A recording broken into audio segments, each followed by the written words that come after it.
말씀을 잠시 우리 나누도록 하겠습니다. 하나님께서 우리를 부르셨습니다. 그것을 우리는 소명이라고 합니다. 그런데 우리를 부르신 이유는 사명을 맡기시기 위함이에요. 또한 그 사명을 위해 우리에게 거룩한 직분이라는 것을 주십니다. 바울에게 사도의 직분을 맡기심은 복음을 증거하기 위함이었어요. 사도 바울을 부르신 주님께서 그에게 맡기고자 하는 사명은 복음 증거의 사명이었습니다. 그를 위해서 이방인의 사도의 직분을 맡기셨던 거죠. 그래서 로마서 1장 1절에 보면 사도 바울은 자신을 가리켜서 이렇게 얘기합니다. 예수 그리스도의 종 바울은 사도로 부르심을 받아 하나님의 복음을 위하여 택정함을 입었다라고 얘기를 합니다. 자신을 그리스도의 종이라고, 자유인이지만 그리스도께 속한 자라고 그렇게 고백을 하고 있고요. 그리고 복음 증거를 위해서, 그것이 사명이죠. 복음 증거를 위해서 부름을 받았고 사도라는 직분을 받았다라고 고백하고 있습니다. 그 일을 위해서 특별히 우리가 많고 많은 사람 중에 택정, 선택을 받은 자들이라고 말씀하고 있는 것입니다. 주님께서 부르신 우리들에게 다 사명을 주셨어요. 그런데 그 사명을 발견하지 못하는 자들이 있는 겁니다. 저는 오늘 여러분들이 다 하나님이 여러분을 부르시고 맡기신 사명을 깨닫는 자가 되기를 간절히 원합니다. 왜냐하면 사명을 깨달아야 사명을 감당하는 자가 되고 마침내 사명을 완수하는 자가 될 수 있기 때문에 그렇습니다. 오늘 우리가 읽은 이 말씀은 사도 바울이 자신이 받은 사명을 완수하기까지 자신의 목숨도 아끼지 않겠노라고 고백하는 장면입니다. 우리가 너무나도 좋아하는 말씀이고 또 본받고 싶은 말씀이에요. 자신이 받은 사명, 그 은혜의 복음을 증거하는 일을 마치려 하면은, 다시 말해서 자신이 받은 사명을 완수하려 하면은 자신의 목숨을 조금도 아끼지 않겠다라고 고백하고 있습니다. 목숨을 바꾸어서라도 꼭 이루어야만 하는 일, 그것이 바로 사명인 것입니다. 우리는 부름 받았을 뿐만 아니라 우리는 그러한 사명을 받은 자들입니다. 여러분이 그리스도인이 되었다는 것은 바울과 같이 똑같이 우리가 구원 받았을 뿐만 아니라, 부름 받았을 뿐만 아니라 하나님 나라를 위해서, 복음 증거를 위해서 우리 모두가 사명을 받은 자들인 줄로 믿습니다. 그 사명을 감당하기 위해서 때를 따라 하나님께서는 우리에게 거룩한 직분을 맡기시는 것입니다. 하나님께서 수많은 사람들 중에 바울을 택해 주셨듯이 하나님께서 수많은 사람들 중에 아브라함을 택하셔서 그로 하여금 하나님의 계획, 하나님의 뜻을 펼쳐나가듯이 오늘 저와 여러분을 이 세상에 많고 많은 사람들 중에 부르셔서 하나님의 뜻, 하나님의 계획을 이루어 나가시는 줄로 믿습니다. 여러분, 하나님의 부르심에는 후회가 없다 그랬어요. 우리를 그냥 잘못 부르시는 일이 없다는 겁니다. 우리를 잘못 세우시는 일이 없다라는 거예요. 어떤 분들은 어떤 직분을 세우고 또 받을 때 이거 저 사람은 아직 그런 것 같은데, 혹은 저는 아직 그런 것 같은데, 여러분, 우리가 하나님을 믿는다면 하나님의 부르심을 신뢰해야 될 줄로 믿습니다. 로마서 11장 29절에 보면은 하나님의 은사와 부르심에는 후회하심이 없느니라 라고 말씀했습니다. 하나님의 은사와 부르심에는 후회하심이 없다라는 거예요. 하나님께서 우리를 부르셔서 어떠한 사명과 직임을 맡기실 때에는 결코 우연이 없다라는 거예요. 사람이 부른 것 같으나 그 사람 통하여서 하나님께서 계획하시고 하나님께서 뜻하신 일이라는 겁니다. 하나님께서 그를 통해서 하시고자 하는 일이 있기에 하나님이 부르셨다라는 거예요. 그 하나님의 부르심에는 결코 우연이 없고 후회하심이 없는 줄로 믿습니다. 우리는 하나님의 부르심을 받았다라는 확신 속에 사명을 감당해야 됩니다. 그 부르심에 확신이 없다면 우리는 귀한 직분을 받고도 그 직분을 잘 충성되이 감당하지 못하는 자들이 될 수밖에 없는 거거든요. 확신에서부터 우리는 그 사명을 감당하는 자가 될 수가 있는 것입니다. 여러분, 우리가 어떻게 사명을 보다 적극적으로 분명하게 깨닫고 또 그것을 완수하는 자들이 될 수 있을까요? 여러분, 우리는요, 예수님을 인격적으로 만날 때 사명을 발견하고 또 그러한 사명에 우리의 목숨까지도 내어놓을 수 있도록 내어놓을 수 있는 자들이 될 수가 있습니다. 사도 바울이 예수 믿는 사람들을 잡아 가두기 위해서 다메섹으로 향하고 있었습니다. 그런데 그 다메섹 길가에서 예수님을 빛 가운데 만나게 되어지죠. 그리고 그는 완전히 거기에서 새로운 삶의 전환점을 맞게 되어집니다. 예수를 핍박하던 자에서 이제는 예수를 전하는 자로 바뀌게 되어져요. 왜 그렇게 바뀌었죠? 바로 예수 그리스도를 만났기 때문에 그렇습니다. 예수 그리스도를 만난 그의 삶은 완전히 달라지게 됐어요. 그의 사명을 깨달아 알게 되었기 때문에 그렇습니다. 예수님께서 그를 만나신 이유는 그를 택하셔서 이방인에게 복음을 전하기 위해서 그를 만나셨다는 거예요. 사도행전 9장 15절에 보면 주께서 이르시되 아나니아에게 이렇게 얘기합니다. 가라, 이 사람은 내 이름을 이방인과 임금들과 이스라엘 자손들에게 전하기 위하여 택한 나의 그릇이라. 그가 내 이름을 위하여 얼마나 고난을 받아야 할 것을 내가 그에게 보이리라 라고 말씀을 하고 있습니다. 예수님과의 그 인격적인 만남, 그것이 그의 인생을 완전히 바꾸어 놓고 하나님의 사명의 자리로 나아가게 했다라는 거예요. 우리 인생의 특별한 만남을 통해서 사명을 발견하는 일들이 많습니다. 저 역시도 저의 인생에 예수님을 만나지 않았더라면 저는 이 자리에 있지 않았을 것입니다. 그런데 예수님을 만나고 저의 인생은 완전히 달라졌고 그 부르심에, 그 사명에 합당하게 나아가려고 지금도 애쓰고 있습니다. 오늘 저와 여러분이 예수님을 만나고 여러분의 사명을 발견하고 또 믿음의 사람들을 통하여서 여러분의 사명이 보다 명확해져서 그 사명을 감당해 나가기를 주의 이름으로 간절히 축원합니다. 예수님의 이름을 증거하기 위하여 바울을 택하였다라고 아나니아를 통해서 말씀을 하십니다. 이스라엘 자손뿐 아니라 특별히 이방인과 임금들에게 복음을 증거하도록 그를 택하여 쓰신다라고 말씀하고 있는 것입니다. 그의 사명은 바로 복음 증거였고 그리고 그의 직분은 이방인을 위한 사도였어요. 여러분, 오늘 우리는 그런 만남을 통해서 사명을 보다 분명히 하고 또 우리의 사명을 깨닫고 우리의 삶의 방향을 바꾸게 되어지는 것이죠. 저는 오늘 여러분들이 그 예수님과의 그 만남을 통한 우리의 삶의 그런 어떤 전환점들을 늘 기억하며 되새기며 그 처음 마음을 잃지 않고 항상 그 처음 부르심을 기억하면서 여러분의 삶의 궤도가 자꾸만 잘못될 때 다시금 수정하고 교정하면서 주님의 부르심에 합당하게 살아가는 우리 모두가 되기를 간절히 원합니다. 저 역시도 부르심을 받았을 때 그 처음 고백했던 그 기도들을 잊지 않고 있고요.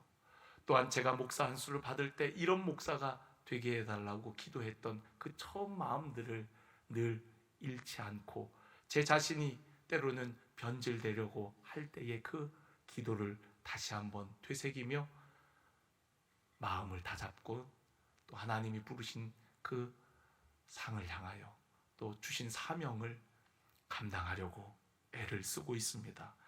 오늘 여기에 모인 여러분들도 여러분들 중에 지금은 장로님이지만 처음 집사 직분을 받을 때, 또 권사의 직분을 받을 때, 장로의 직분을 받을 때, 그 직분을 받았을 때의 그 처음 각오와 그 마음을 새롭게 하셔서 여러분 오늘 우리의 삶이 제대로 그 사명을 감당하고 있는가, 그 사명을 완수하기 위해서 최선을 다하고 있는가 돌아보시는 우리 모두가 되기를 간절히 축원합니다. 여러분, 우리가 예수님을 만나서 예수님께서 우리의 삶에 어떤 일을 하셨는지 깨닫는 것이 바로 은혜의 복음입니다. 은혜의 복음, 그것을 깨달은 자가 이제는 어떻게 사는 겁니까? 예수님 위해 살게 되어지는 거죠. 나를 위해 십자가를 지신, 나의 죄를 위해 모든 물과 피를 쏟으신 그 예수 위에 사는 삶이 되어지는 겁니다. 사명을 깨달은 자는 이제는 자신을 위한 삶이 아니라 나를 부르신 그 주님을 위해 살아가게 되어지는 거예요. 빌립보서 1장 20절에 보면 사도 바울이 이렇게 고백합니다. 나의 간절한 기대와 소망을 따라 아무 일에든지 부끄러워하지 아니하고 지금도 전과 같이 온전히 담대하여 살든지 죽든지 내 몸에서 그리스도가 존귀하게 되게 하나니 내게 사는 것이 그리스도니 죽는 것도 유익함이라 라고 말씀하고 있습니다. 여러분, 사도 바울은 나를 위하여 피 흘리신 그 은혜의 복음을 깨닫고 이제는 내가 사는 것이 아니라 주를 위한 삶이라고 고백합니다. 그래서 사나 죽으나 주님의 것이고 심지어 죽는 것도, 주를 위해 죽는 것도 유익한 일이라고 이야기를 합니다. 갈라디아서 2장 20절에 내가 그리스도와 함께 십자가에 못 박혔나니 그런즉 이제는 내가 사는 것이 아니요 오직 내 안에 그리스도께서 사시는 것이라. 이제 내가 육체 가운데 사는 것은 나를 사랑하사 나를 위하여 자기 자신을 버리신 하나님의 아들을 믿는 믿음 안에서 사는 것이라 라고 말씀하고 있어요. 무슨 말씀입니까? 이제는 나를 위한 삶이 아니라 은혜의 복음을 깨달은 우리들은 주를 위한 삶을 사는 것을 의미하는 겁니다. 오늘 여러분들은 누구를 위해 살고 있습니까? 여러분들이 거룩한 직분을 받았다는 것은 이제는 우리를 부르신 그분을 기쁘게 하는 삶을 살기로 결단했다는 것을 의미합니다. 내가 집사가 되고 권사가 되고 내가 그리스도인이 되었다는 것, 그것은 이제는 나를 위한 삶이 아니라 하나님 나라를 위해서, 주님을 위해서 살아가기로 결심했다는 것을 의미합니다.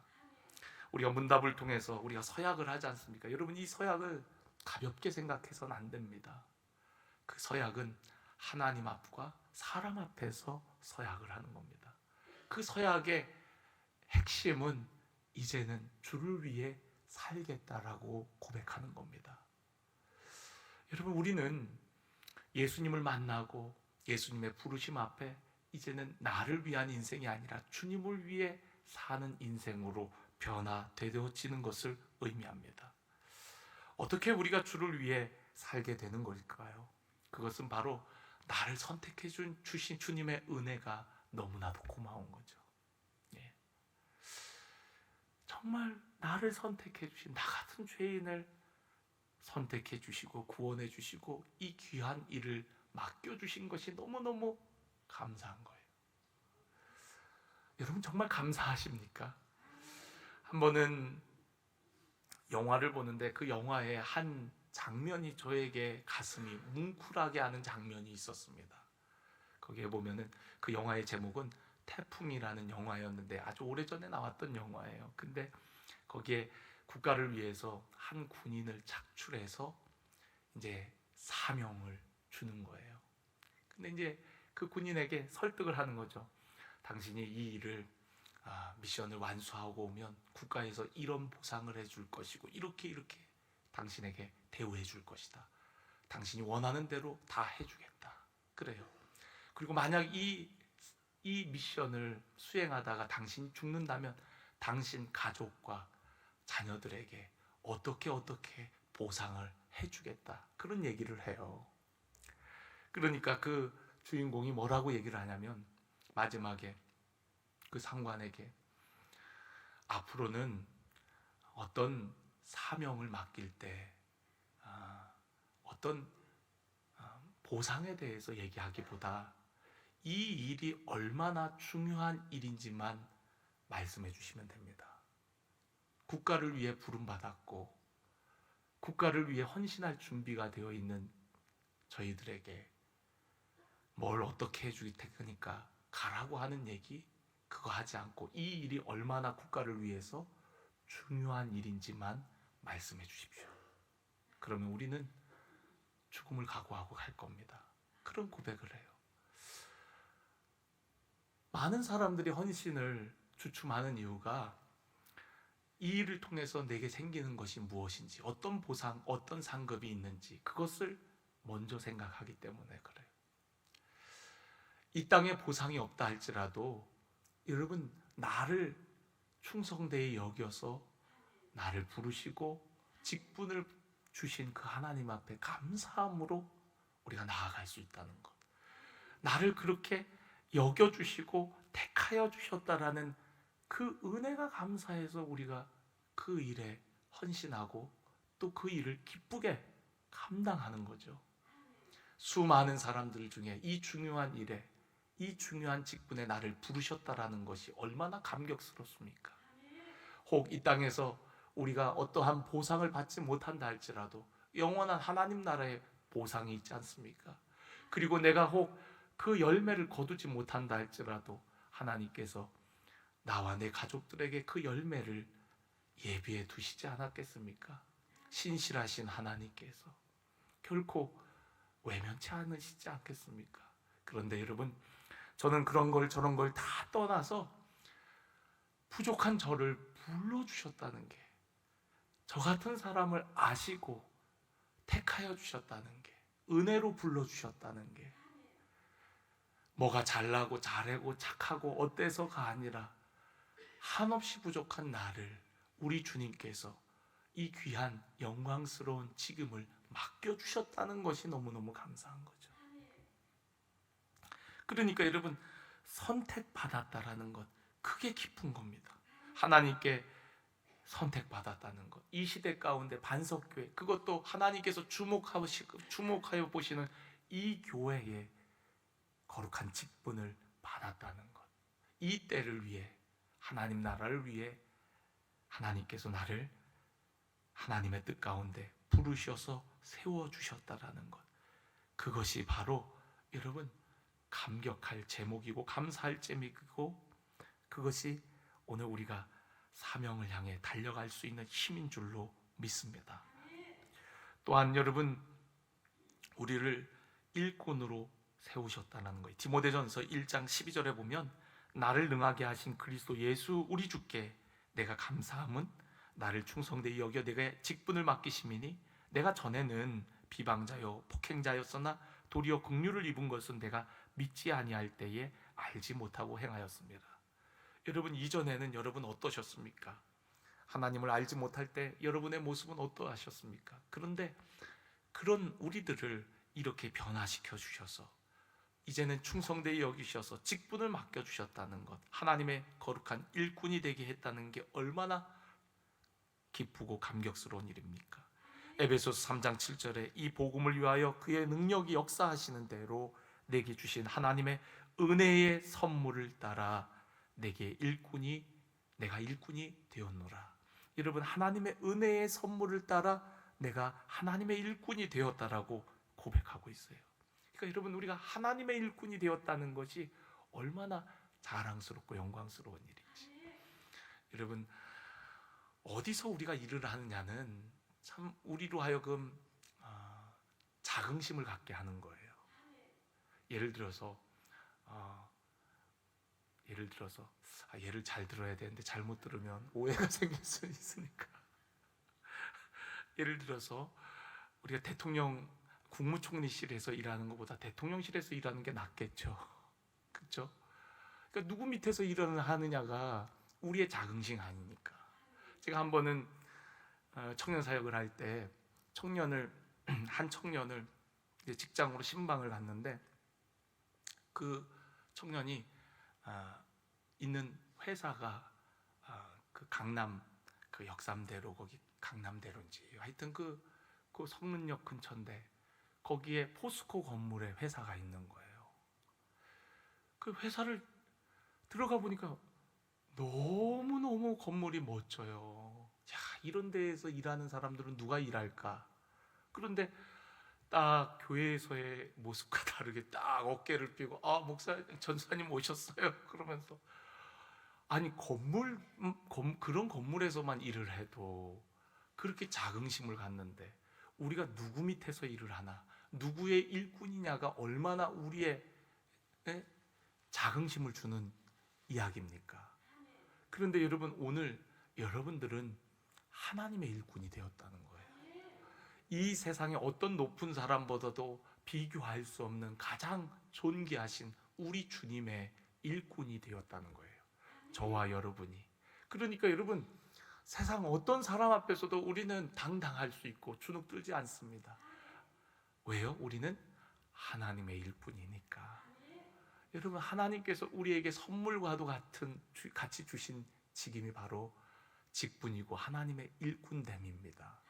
그러니까 여러분, 당당하세요. 어디 가서 여러분 당당하시고, 반석교회 집사라는 거, 권사라는 거, 반석교회 장로라는 거, 반석교회 성도라는 거, 반석교회 목사라는 것을 그 어떤 직임보다 자랑스러워 하시는 우리 성도 여러분들이 되시기를 간절히 원합니다. 왜냐하면 우리의 주인은 하나님이시고, 우리를 부르신 분은 예수 그리스도, 온 우주 만물의 통치자이시기 때문에 그렇습니다. 오늘 그런 자부심, 그런 담대함을 가지고서 여러분, 하나님 나라를 위해서 부지런히 일하시는 거룩한 사명자가 다 되시기를 주의 이름으로 간절히 축원합니다. 마지막으로 여러분들에게 꼭 권면하고 싶은 것이 있다면, 여러분, 우리 신앙의 여정은요, 성도로 시작해서 성도로 끝나는 겁니다. 어떤 분들은 성도로 시작해서 장로로 마치지 못하면 그것을 아주 서운한 일로 여기는 경우들이 있습니다. 그런데 여러분, 우리가 잘못 생각하는 거예요. 우리는 다 성도로 부르심을 받아서 또한 마지막에는 성도로 우리 주님 나라를 가는 겁니다. 저 역시도 마찬가지입니다. 지금은 반석교회 담임 목사로서의 직임을 감당하지만 저 역시도 언젠가 주님 앞에 설 때에 똑같은 성도의 한 사람으로 서는 겁니다. 우리가 직분을 받는 것은 계급이 아닙니다. 더 많은 헌신과 섬김을 하라고 하나님께서 주시는 기회인 겁니다.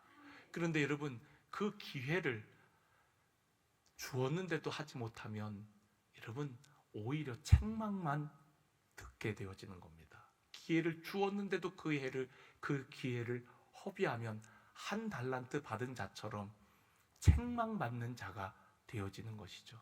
그러니까 여러분, 우리에게 더 귀한 직분을 주셨다는 것은 더 우리가 힘써야 되는 것을 의미해요. 우리가 직분을 받음으로 더 많은 사람들에게 섬김을 받게 된다면 그만큼 우리가 하나님 나라에 받을 상급도 줄어드는 겁니다. 저는 여러분들이 직분을 받았기 때문에 더 그 일에, 그 주신 기회에 정말로 허비하지 않고 그 주신 기회를 통해서 하나님께 칭찬받을 수 있는 하나님의 일꾼이 되어지기를 간절히 원합니다. 우스갯소리겠지만 하나님 나라에 집사가 오니까 왔냐? 그리고 내다보지도 않으시더래요. 권사님이 오시니까 그러면서 반가워하시더래요. 주님이. 장로님이 오시니까 아이고 그러면서 나가 맞이하시더래요. 목사님이 오니까 그냥 뛰쳐나가고 맞이하시더래요. 그리고 왜 이렇게 차별을 하시냐고. 그만큼 하나님 나라에 그렇게 직분을 받은 사람들이 오는 경우가 드물다는 우스갯소리, 비꼬아서 하는 얘기겠죠. 그러나 저는 그 이야기를 가벼이 듣지를 않습니다. 그만큼 우리가 이 땅에서 많은 섬김을 받는 만큼 하나님 앞에 더 충성되어야 되고, 또 그만큼 우리에게 많은 기회를 주신 만큼 그 기회를 제대로 감당하지 못할 때에는 결국에는 우리가 오히려 책망을 받는 거죠. 사도 바울은 자신이 사도의 직분을 받았기 때문에 부득불 복음을 전한다라고 얘기했어요. 내가 만약 전하지 아니하면 내게 화가 있을 것이라고 이야기합니다. 왜냐하면 사명을 받았고 직분을 받았기 때문에, 그러한 직분을 감당하지 않을 때에는 자신에게 화가 있을 것임을 이야기합니다. 저는 오늘 여러분들이 자의적으로 여러분에게 주신 그 기회들을 최선을 다해 잘 감당해 나가시기를 간절히 원합니다. 그래서 마지막 날에 주님 앞에 섰을 때 칭찬과 상급을 받는 우리 모든 성도 여러분들이 되기를 간절히 원합니다. 그래서 여러분, 우리의 신앙의 여정은 성도에서 시작해서 성도로 끝나는 거예요. 그래서 오늘 여러분들에게 꼭 부탁드리고 싶은 건, 여러분 예수님을 잘 믿으셔야 돼요. 끝까지 잘 믿으셔야 돼요. 처음에만 잘 믿으시면 안 되고요, 중간에만 잘 믿으시면 안 되고요, 마지막까지 주님 부르시는 그날까지 잘 믿는 우리 성도 여러분들이 꼭 되시기를 주님의 이름으로 축복합니다. 그리고 또 한 가지 드리고 싶은 말씀은요, 여러분 우리가 주님이 내 안에, 내가 주님 안에 거하는 삶이 되어졌으면 좋겠습니다. 오늘 우리 안장로님 기도 가운데에도 그런 기도를 하셨는데요, 내 안에 거하라. 우리 요한복음 15장 말씀, 나도 너희 안에 거하리라. 가지가 포도나무에 붙어있지 아니하면 스스로 열매를 맺을 수 없음 같이 너희는 내 안에 있지 아니하면 그러하리라. 여러분, 우리는 주님 안에 있지 않으면 아무것도 아니에요. 아무것도 아닙니다. 아무리 뭐 집사 할아버지고 권사 할아버지고 장로 할아버지고 목사 대단한 뭐라도 우린 주님 안에 있지 않으면 아무것도 아닙니다. 예수님이 말씀하셨어요. 내 안에 거하라. 나도 너희 안에 거하리라. 가지가 포도나무에 붙어있지 아니하면 스스로 열매를 맺을 수 없는 아무것도 아닌 가지가 되는 겁니다. 그러니까 여러분, 항상 우리가 주님 안에 거하는 게 중요하고요, 주님 안에 거함으로 열매는 절로 맺는 거거든요. 너희가 열매를 많이 맺으면 내 아버지께서 영광을 받으실 것이고 너희는 내 제자가 되리라 라고 말씀하셨습니다. 우리가 주님의 일꾼이 되는 것은 주님 안에 거하는 것이에요. 주님의 제자가 되는 것은 주님이 내 안에 거하시는 거예요. 그로 인해서 그 다음은 우리가 신경 쓸 것이 아니라 주님이 우리를 통하여 일하시는 겁니다. 그래서 로마서 15장 18절 말씀해 보면 그리스도께서 이방인들을 순종하게 하기 위하여 사도 바울은 이렇게 고백합니다. 나를 통하여 역사하신 것 외에는 내가 감히 말하지 아니하노라 라고 얘기합니다. 그러니까 자신이 한 일이 아니라는 거예요. 그저 나는 주님 안에 있었을 뿐이고 주님이 내 안에 거하셨을 뿐인데 주님께서 나를 통하여 그 모든 일들을 역사하셨다라고 고백하는 겁니다. 여러분, 우리는 주님 안에 거하기만 하면 그 다음은 주님이 하시는 거예요. 나 오늘 이제 권사 됐으니까 이거 어떡하지? 목사님 목숨을 바치라는데 어떡하지? 그런 부담을 느끼지 마십시오. 여러분이 주님 안에 있으면 그렇게 해야 될 때 할 수 있는 힘도 주실 테이고 또 열매로 맺을 테고, 여러분 삶을 통하여서 하나님께서 역사하셔서 여러분들을 통해서 하나님이 이루고자 하는 계획들을 이루어 나가실 거예요. 그러니까 여러분, 두려워하지 마십시오. 염려하지 마십시오. 내가 감당할 수 있을까? 걱정하지 마십시오. 나를 부르신 그 주님께서 책임지시고 감당할 수 있는 힘과 지혜도 모두 다 여러분 허락하여 주실 줄로 믿습니다. 그리고 마지막으로 한마디 더 드리고 싶은 말씀은, 여러분 주님을 사랑함으로 따르라는 말씀을 드리고 싶습니다. 우리가 요한복음 21장 해보면은 베드로에게 다시금 사명을 맡기실 때, 사도의 직분을 맡기실 때 물으셨던 질문은 3번 물으셨지만 한 가지 질문이었습니다. 네가 나를 사랑하느냐? 라는 질문이었어요. 그 질문에 대답한 베드로에게 내 어린 양을 치라, 내 양을 먹이라, 내 양을 치라고 사명을 맡겨주십니다. 여러분, 오늘 우리의 신앙의 여정이 사랑으로 주님을 따르는 여정이 되었으면 좋겠어요. 내가 사명을 맡았으니까 감당하지 아니할 수가 없어서 그냥 책임과 의무로 하는 일이 아니라 정말 주님을 사랑해서 나를 택하여 주신 그 주님, 그 주님을 기쁘시게 하고 그 주님을 사랑하는 마음으로 따르다 보니까 어느새 주님 앞에 서 있는 우리들을 발견할 수 있기를 간절히 원합니다. 그러니까 사랑해서 따르는 거예요. 아, 나 이제 집사 됐으니까 어떡하지? 아, 나 권사 됐으니까 이제 나 이거 직분 받았는데 이제 어떡하지? 여러분, 걱정하지 마십시오. 주님을 사랑한다면 여러분의 그 모든 여정을 주님께서 띠띠워서 여러분들을 이끌어 주실 것입니다. 염려하지 마시고 내가 주님을 사랑하는가? 그것에만 여러분 자신에게 날마다 질문하시면서 그 질문에 응답하며 하루하루 걷다 보면 마침내 우리가 주님 앞에 서 있는 그날이 올 줄로 믿습니다. 여러분, 오늘 너무 많은 얘기들을 했습니다. 그만큼 여러분들 한 분 한 분을 위해서 기도하면서 드리고 싶은 말들이 많았어요. 그리고 정말 우리 교회에 이렇게 귀한 분들이 세워졌다는 것, 또 이분들이 우리 교회에 좋은 롤 모델이 되어서 앞으로 또 세워질 그런 하나님의 사람들, 하나님의 일꾼들이 우리 교회에 잘 세워질 것을 기대하니까 저도 모르게 그냥 흥분이 되고 너무 감격하고 너무 기쁘고 그렇습니다. 여러분, 오늘 말씀을 통해서 이미 직분을 받으신 분들은 다시금 마음을 새롭게 하시고, 또 직분을 받는 우리 여러분들은 오늘 말씀과 같이 정말 끝까지 주님의 사명을 잘 감당하는 하나님의 사람들, 칭찬받는 하나님의 사람들이 다 되시기를 바랍니다.